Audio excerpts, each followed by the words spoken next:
solving this very, very big and complex problem, and they've made it very simple.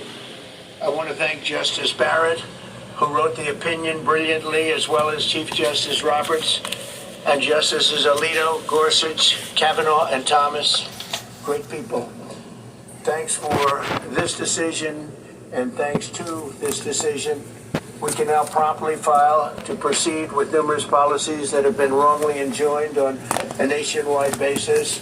And some of the cases we're talking about would be ending birthright citizenship, which now comes to the fore. That was meant for the babies of slaves. It wasn't meant for people trying to scam the system and come into the country on a vacation. This was, in fact, it was the same date, the exact same date, the end of the Civil War. It was meant for the babies of slaves, and it's so clean and so into our country under birthright citizenship, and it wasn't meant for that reason. It was a decision. We can now promptly file to proceed with these numerous policies and those that have been wrongly enjoined. Suspending refugee resettlement, freezing unnecessary funding, stopping federal taxpayers from paying for transgender surgeries, and numerous other priorities of the American. A few words, but there's really, you can talk as long as you want, because it's a very important decision. This is a decision that covers a tremendous amount of territory. The Supreme Court today. And with that, I'd like you to listen to the words of Pam Bondi. She's an incredible Attorney General. We're very proud of her. And as you know, Todd Blanche is with us, and we have so many others that worked on this case and other cases. And I think they're doing a great job. Pam, please say a few words. Thank you, President Trump. Thank you for fighting for all Americans.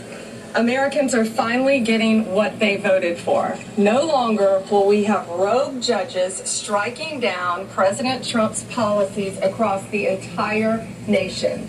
No longer.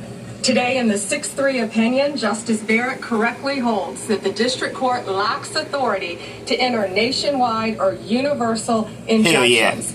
These lawless injunctions gave relief to everyone. Active liberal judges have used these injunctions to block virtually all of President Trump's policies. To put this in perspective, there are 94 throughout this country. This guy trucks the enemy with him. We're going to take you out of that job, out of that Peterbilt. We're going to take you out of that Peterbilt. We're going to take you out of that Peterbilt, and we're definitely going to shut both of your channels down. You're out of here, buddy. You're out of here. Came from 5, no longer. No longer. These injunctions have blocked our policies from tariffs to military readiness to immigration.